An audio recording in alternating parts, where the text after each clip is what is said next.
परसों की कथा में कहा था, अगर घर में बेटी नहीं है और कन्यादान करना चाहते हो तो अपने आसपास में कोई बेटी हो तो उसको शिक्षा अध्ययन कराओ, उसको पढ़ाओ, कन्यादान का फल मिले।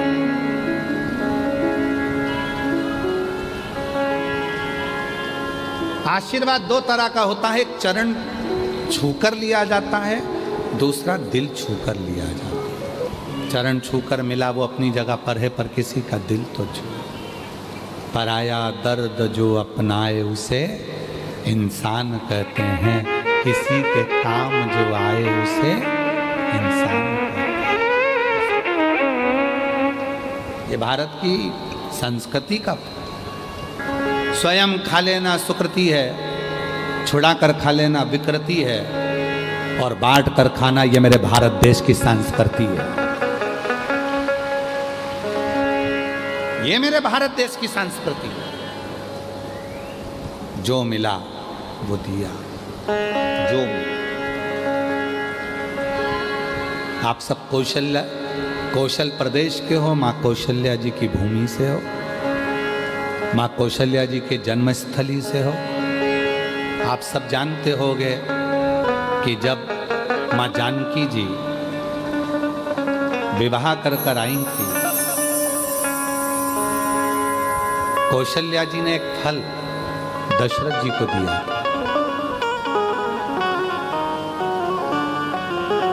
दशरथ जी ने वो फल सीता जी को दिया था। अब तुम्हारी गोद में अगर कोई फल दे देना तो तुम ये सोचो ये तो मेरे लिए दिया, मैं ही पूरा खाऊंगी, पूरा मेरा, ये सब मेरा। कौशल नरेश की पवित्र कौशलपुर कौशल्या जी के गांव से, नगर से आप लोग, कौशल प्रदेश से आप लोग। कौशल्या जी ने फल दिया दशरथ जी को, दशरथ जी ने वो फल सीता जी की गोद में डाल दिया, और दशरथ जी ने कहा, सीता जानकी हमारे घर की मर्यादाओं को दर्शाना, बहू के श्रेष्ठ कर्म को दर्शाना। फल लिया मां जानकी जी ने, गई। घर में जितने सदस्य थे उतने उस फल के टुकड़े करे दशरथ जी के हाथ में लाकर दे दिए। दशरथ जी ने पूछा, क्या है ये फल जो आपने दिया था? फल? दशरथ जी ने आशीर्वाद दिया, बहू आज मुझे अच्छा लगा। इसी को भारत देश की संस्कृति कहते हैं, जो बांट कर खाया। जो फल तुमको दिया था वो फल तुमने बांट कर सबको देने का प्रयास करा, ये श्रेष्ठ है।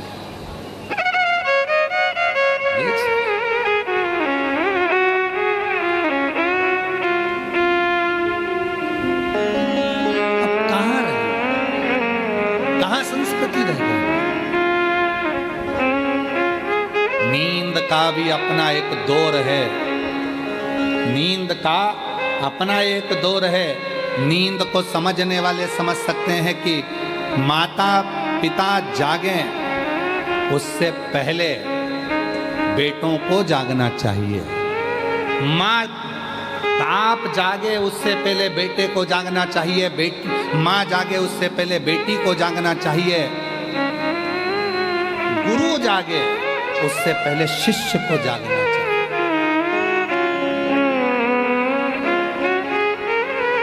हमारे कई सारे शिष्य ऐसे भी हैं, गुरुजी तो सवेरे उठ जाते हैं, शिष्य आराम से उठते हैं। क्या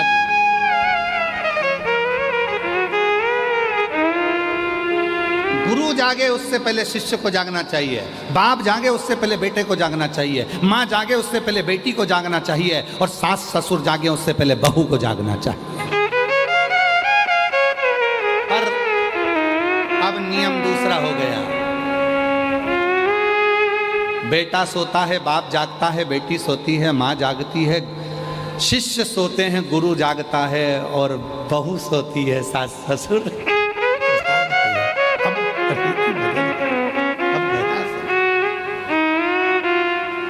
निवेदन है, ठीक है, आप कब जाग रहे हो उससे मतलब नहीं, पर अपने भीतर से रोज जागो, अपने भीतर से। काम, आसक्ति, तृष्णा, लोभ, वासना, इनसे थोड़ा जागो, थोड़ा। और नहीं चाहिए दिल दुखाना किसी का, नहीं चाहिए दिल दुखाना किसी का। सदा ना रहा है, सदा ना रहा है जमाना किसी का, नहीं चाहिए दिल दुखाना किसी का, नहीं चाहिए दिल दुखाना किसी का। सदा ना रहा है, सदा ना रहेगा जमाना किसी का, नहीं चाहिए दिल दुखाना किसी का, नहीं चाहिए दिल दुखाना किसी का। अच्छी कुर्सी मिले उसका सदुपयोग करो, अच्छा पद मिले उसका सदुपयोग करो, अच्छी प्रतिष्ठा मिले उसका सदुपयोग करो, अच्छा वैभव मिले उसका सदुपयोग करो, अच्छा धन मिले उसका सदुपयोग करो। एक दिन कुर्सी, पद, प्रतिष्ठा, यश, धन, वैभव एक दिन ऐसा आता है कि फिर उससे उतरना जाना पड़ता है, फिर उस क्रम में आना पड़ता है। उसका प्रयोग कर लो, सही प्रयोग, सही समय। अभी अपने सिग्नेचर से काम हो रहा है तो सिग्नेचर का सदुपयोग करो। किसी गरीबड़े का, किसी अनाथ का, किसी को शिक्षा की, किसी को चिकित्सा की जरूरत है, किसी को आपके एक सिग्नेचर की जरूरत है जिससे उसकी जिंदगी बच सकती है। प्रयोग करो, एक समय ऐसा आएगा वो सिग्नेचर तुम्हारे ऑफिस में तुम्हारा ही नहीं चल पाएगा। सदुपयोग करो उसका। एक समय ऐसा आएगा कि तुम्हारे घर में तुम्हारा ही पैसा तुम खुद खर्च नहीं कर पाओगे। हॉस्पिटल में पड़े होगे और दूसरे निर्णय ले रहे होंगे इनको वेंटिलेटर पे कितने दिन रखना है, रखें कि नहीं रखें। ज़्यादा वेंटिलेटर पर रखेंगे तो ज़्यादा हॉस्पिटल का खर्चा बढ़ जाएगा। जिसने कमाया उसी का पैसा उसमें नहीं लगा पाओगे, वो खुद नहीं लगा पाएगा। इसलिए अपने धन का भी सदुपयोग खुद करो और तुम्हारे शरीर का भी सदुपयोग खुद करो। रोज प्रतिदिन अपने शरीर का भी सदुपयोग करो, योगा करो, प्राणायाम करो प्रतिदिन। ये शरीर बड़ी मुश्किल से मिला है, ये ऐसे ही नहीं कमाना। और उसके साथ में थोड़ा बन सकता है तो परमार्थ का काम करो।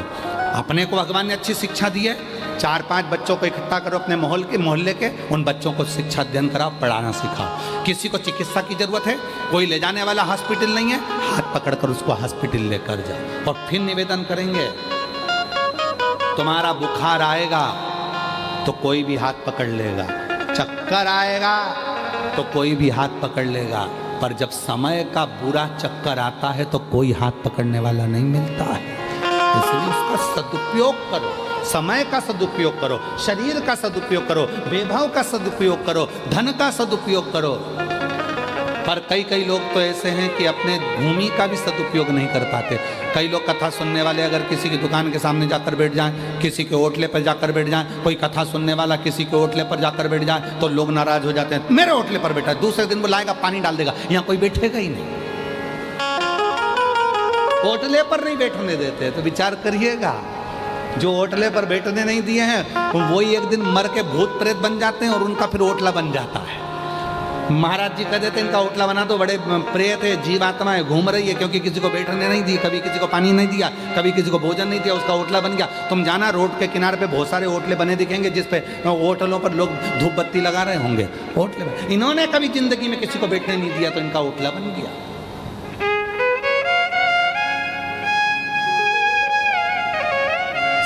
करो अपने शरीर का। आपको शिक्षा है आपके पास में, पढ़ाओ। जरूरी नहीं कि आप टीचर होगे तो पढ़ाओगे। आप में टैलेंट है। पृथ्वी पर जन्म लेने वाला एक एक बच्चा, कई बच्चे कह देते, कई माँ बाप कह देते मेरे बच्चे में तो अकल नहीं है, कई कह देते मेरे इसमें अकल नहीं है। कौन ने कहा अकल नहीं है? ये पृथ्वी किसकी है? ब्रह्मलोक ब्रह्मा जी का, बैकुंठ लोक भगवान विष्णु का। पृथ्वी किसकी है? मृत्यु लोक किसका है? जम के बोलो। देव अधिदेव महादेव का। ब्रह्मलोक ब्रह्मा जी का, बैकुंठ लोक भगवान विष्णु का, मृत्यु लोक मेरे शंकर भगवान का है। और ये मृत्यु लोक भगवान शिव का घर है। अब हम आपसे पूछते हैं, उत्तर दीजिएगा। आप में से कितने लोग हैं जो पूरे घर का कचरा अपने कमरे में रखते हैं? उत्तर दो। है कोई? पूरे घर का कचरा जो अपने कमरे में रखता है, पूरे घर का टाला कबाड़ा जो अपने घर में कमरे में रखता है। कमरे में तुम अच्छी क्वालिटी चीज रखते हो, अच्छी सीनरी, अच्छा गुलदस्ता, अच्छा बेडरूम, अच्छी बेडशीट, अच्छा सामान, अच्छा पंखा, सब तुम अपने कमरे में रखते हो। तो ये पूरा जो कमरा है, ये पूरी पृथ्वी है, ये मेरे भोलेनाथ का घर है। जब शंकर जी का घर है तो शंकर जी कचरे को अपने यहाँ रखेंगे क्या? पृथ्वी पर जो भी जन्म लेता है सब टैलेंटवान होते हैं, क्योंकि शिव के घर में रह रहा है। बस अपने भीतर के उस टैलेंट को निखारो। जो लड़का कहता है, लड़कियां कहती है हम कभी नीट क्लियर कर सकते हैं, हम सीए बन सकते, क्यों नहीं? किसने कहा नहीं बन सकते? हमसे लोग कहते हैं कि तुम्हारी बुद्धि नहीं है। अरे बहुत है, जितनी है उतनी कम नहीं है। पढ़ो, रात दिन एक करो, खूब पढ़ाई करो, खूब पढ़ाई करो, कौन मना कर? मिलेगा। और नहीं चाहिए किसी का सदा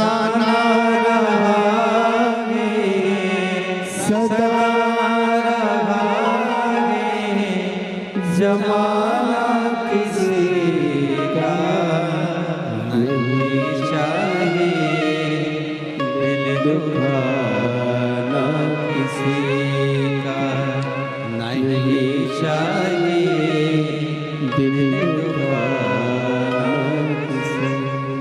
अपने भीतर से टैलेंट लेकर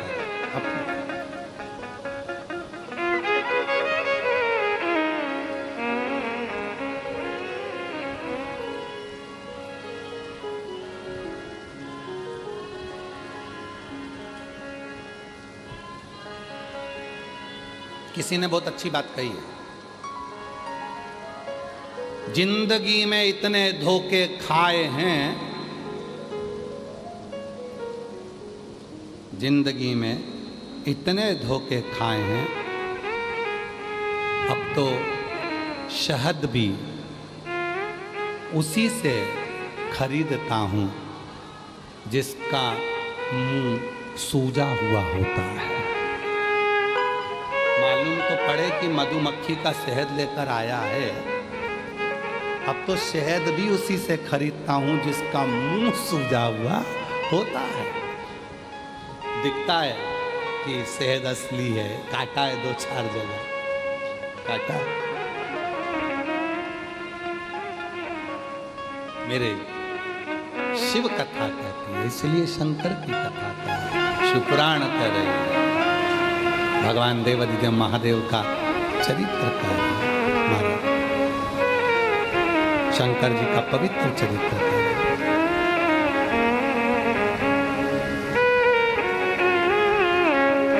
शिव की साधना करें।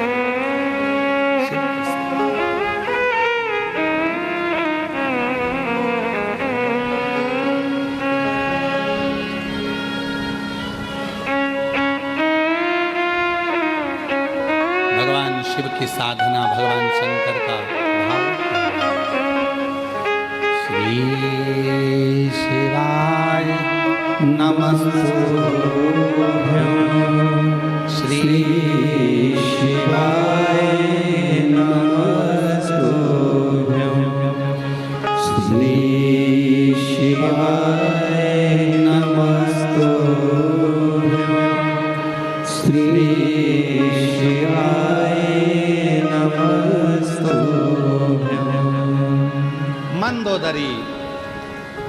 की साधना कर कर अपने पूरे लंका को वापस बचा लेती है। मन दो।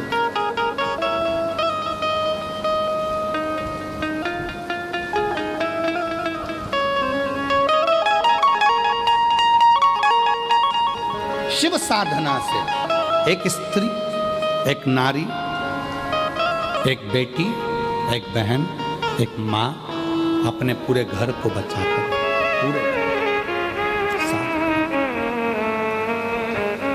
पूरे घर।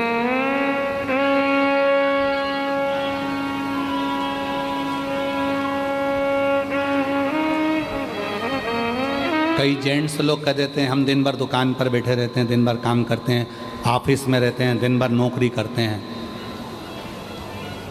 घर पर आते हैं पत्नी पर चिड़चिड़ करते हैं।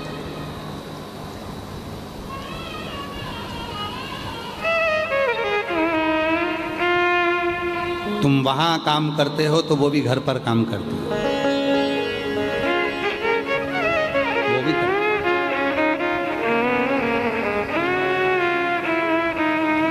ये विचार नहीं आना चाहिए कि केवल मैं कर रहा हूं और तुम बैठी हो ना।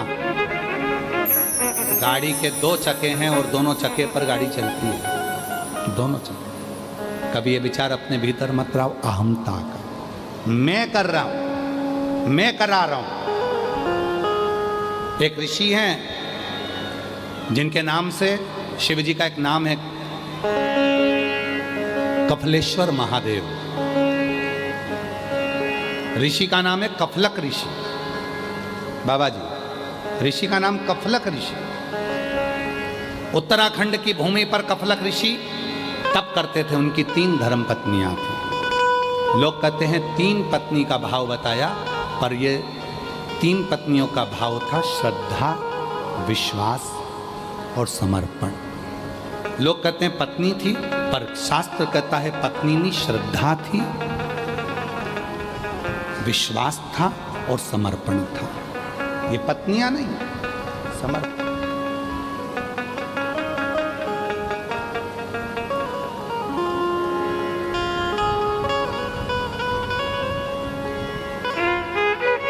ये समर्पण है। कफलक ऋषि श्रद्धा को धारण कर कर, विश्वास को धारण कर कर, समर्पण को धारण कर कर उत्तराखंड की भूमि पर चले गए। एक गुफा के अंदर तप करने लगे। उनके तप करने का कारण केवल इतना था कि शिव जी से उनको 3 प्रश्न करना था, केवल 3 प्रश्न भोलेनाथ जी से, और कुछ नहीं। कोई चाह नहीं है मांगने की, कोई चाह नहीं है कुछ पाने की, केवल प्रश्न करना है। कफलक ऋषि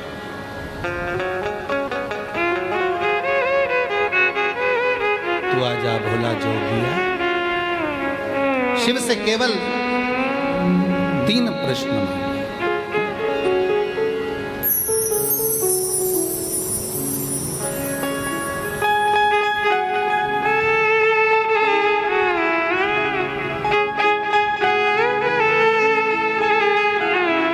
शिव को पुकारने के लिए, शंकर को पाने के लिए शिव जी से केवल 3 प्रश्न, केवल 3। तू आजा भोला जोगिया, तू कर मेरा,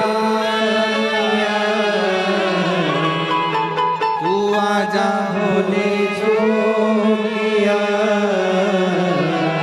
तू कर मेरे बानिया, खड़े हाथ जोड़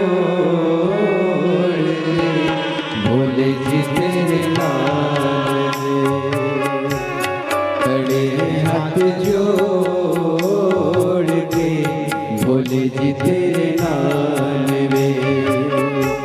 तू आजा भोले जोगिया, तू कर मेहरबानिया, तू आजा भोले जोगिया, तू कर मेहरबानिया, खड़े हाथ जोड़ के भोले जी तेरे नाल में, खड़े हाथ जोड़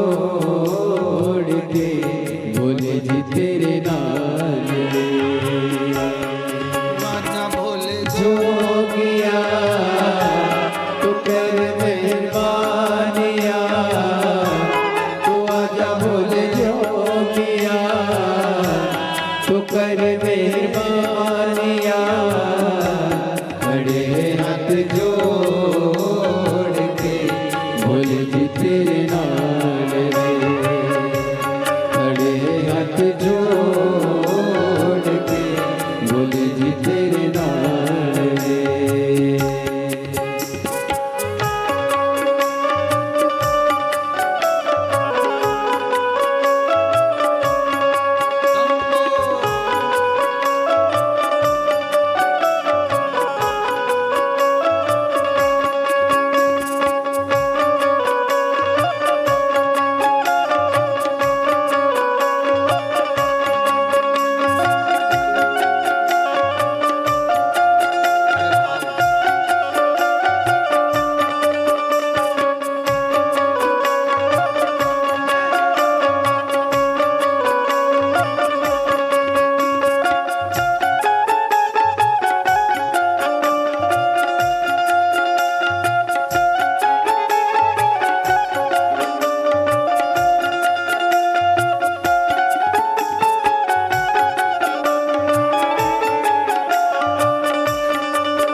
तुमसा न देखा कोई भोला भंडारी तुमसा न देखा कोई भोला भंडारी भोला भंडारी नहीं तुलना तुम्हारी भोला भंडारी नहीं तुलना तुम्हारी भक्तों ने ये विचार के कहा ये पुकार के भक्तों ने ये विचार के कहा ये पुकार के खड़े हैं हाथ जोड़ के बोले जी तेरे नाल वे खड़े हैं हाथ जोड़ के बोले जी तेरे नाल वे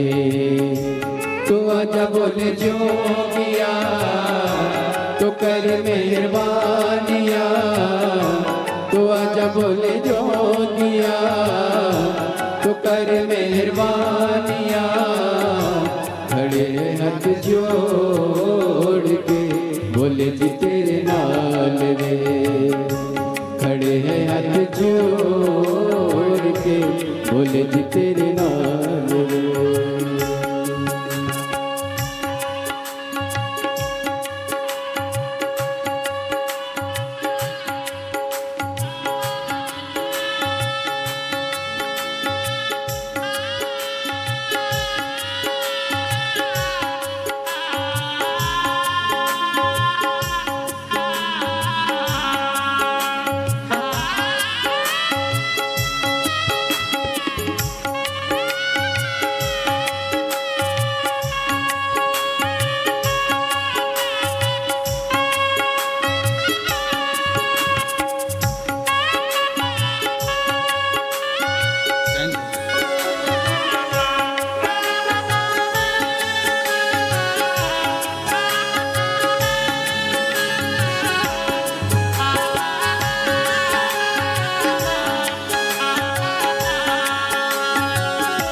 चंदा सजा है भोले मस्तक पे तेरे चंदा सजा है भोले मस्तक पे तेरे दुखड़े मिटाए भोले नाम से तेरे दुखड़े मिटाए भोले नाम से तेरे।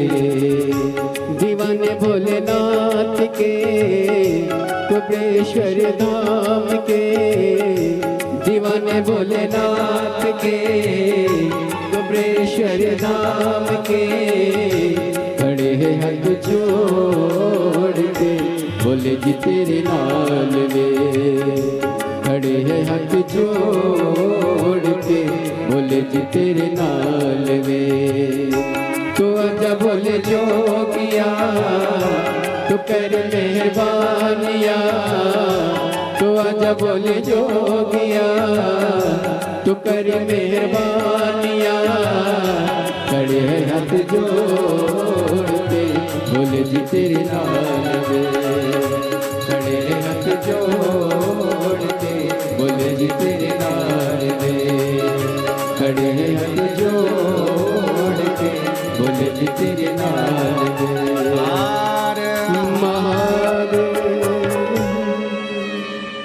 अपने स्थान पर बैठकर बाबा देवाधिदेव महादेव को अपने मन का भाव कहिए, प्रार्थना करिए, निवेदन करिए, विनय करिए, बाबा को अपने मन का भाव कहिए हृदय से। आज कथा का विराम दिवस है। जो कथा 17 अगस्त से 23 अगस्त तक चल रही थी, आज वो विराम हो जाएगी। भाव से 23 अगस्त को ये कथा विराम होगी। 25 अगस्त को सीहोर कुबेरेश्वर धाम की सुबह 9 बजे कावड़ यात्रा माँ सीवन के तट से 11 किलोमीटर जाएगी। प्रदोष की कावड़ है, कामना कावड़ है। सब सीहोर के आसपास क्षेत्रवासी अवश्य दर्शन करें और अपने जीवन को आनंदित करें। 28 अगस्त को रक्षाबंधन का त्यौहार, सभी बहनों को सीहोर वाले भाई की ओर से बहुत बहुत बधाई हो। आपके जीवन में हमेशा खुशियाँ भरी हो। 17 सितंबर से 11 सितंबर से 17 सितंबर तक, 11 सितंबर से 17 सितंबर तक उचाहार, रायबरेली, उत्तर प्रदेश में शिव महापुराण की कथा 1 बजे से 4 बजे तक रहेगी, जिसको आप और हम सब श्रवण करेंगे और अपने जीवन को धन्य बनाएंगे। पंडित श्री राघव जी मिश्रा जी के मुखाग्रविंद से सोनकच्छ मध्य प्रदेश में अनाज मंडी में 1 सितंबर से 5 सितंबर 5 दिवसीय शिव पुराण 1 बजे से 4 बजे तक रहेगी। भाव से बाबा को अपने मन की बात कहो। आज कथा का विराम दिवस है, दिल से प्रार्थना करो।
के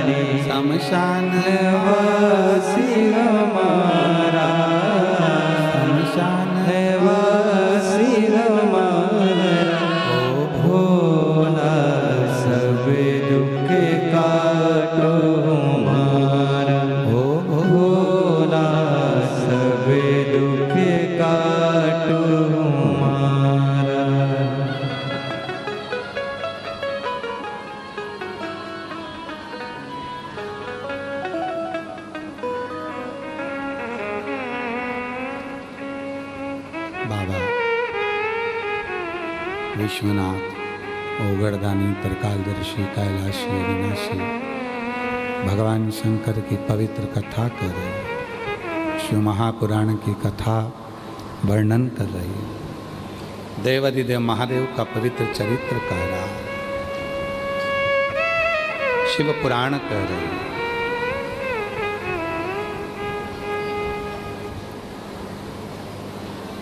शिव को रिझाने के लिए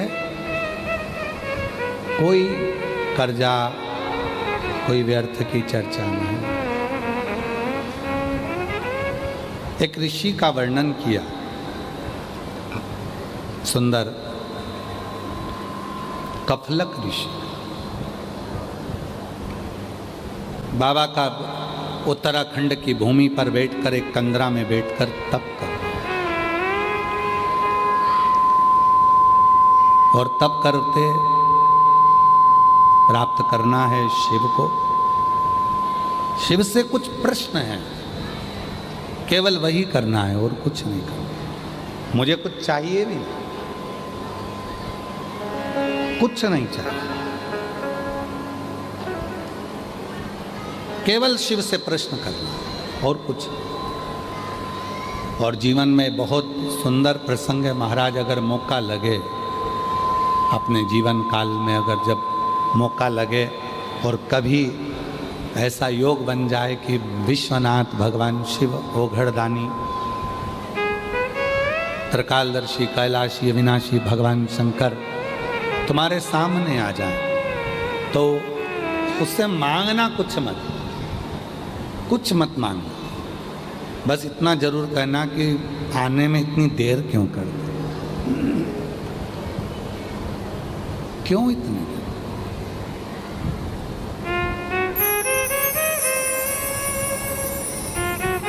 क्यों इतनी देर। अरे मांगा है भोलेनाथ से वरदान एक ही, मांगा है भोलेनाथ से वरदान एक ही। तेरी कृपा बनी रहे जब तक है जिंदगी, तेरी कृपा बनी रहे जब तक है जिंदगी। मांगा है भोलेनाथ से वरदान एक ही, मांगा है भोलेनाथ से वरदान एक ही। उससे यही मांगना कि हमको कुछ चाहिए नहीं, पर इतना जरूर बताओ कि तुमने आने में देरी क्यों कर दी। आप आए नहीं और सुबह हो गई, मेरी पूजा की थाली धरी की धरी रह गई। क्यों नहीं आए, कारण क्या है, किस लिए नहीं आए। एक पत्र है, अच्छा है, देखो।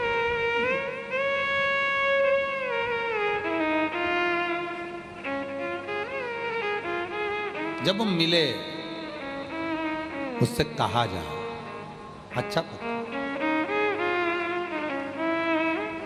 मेरा नाम बबीता साहू है, कहीं बैठी हो तो हाथ हिला सकती हैं। ग्राम केरा, जिला जांजगीर चांपा, छत्तीसगढ़ की रहने वाली है। कहीं बैठी हो तो हाथ हिला सकती हैं। मेरा नाम बबीता साहू है, ग्राम केरा, जिला जांजगीर चांपा, छत्तीसगढ़ की रहने वाली है।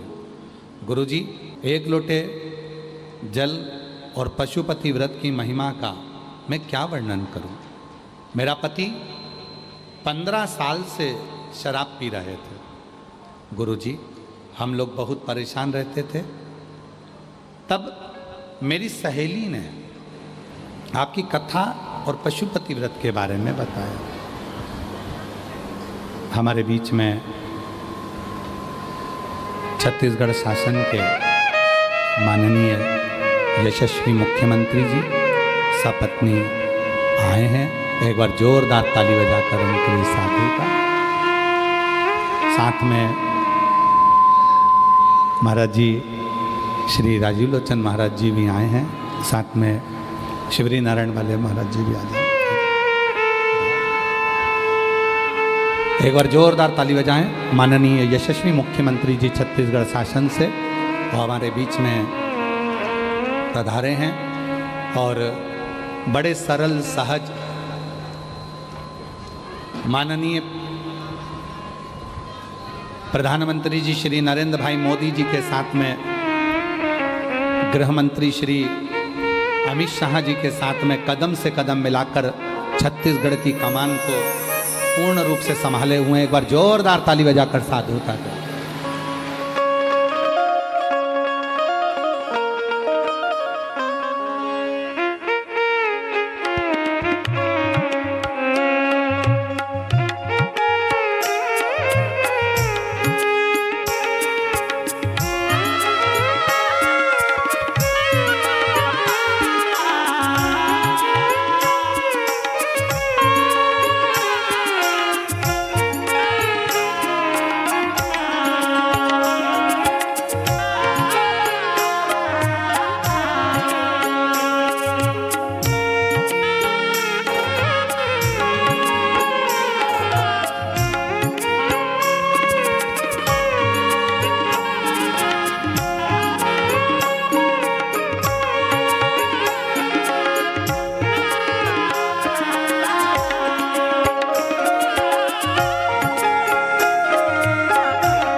जोरदार ताली बजाएं।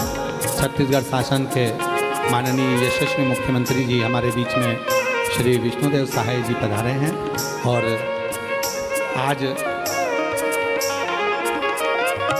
निवेदन करता हूं माननीय मुख्यमंत्री जी से कि अपने 2 शब्द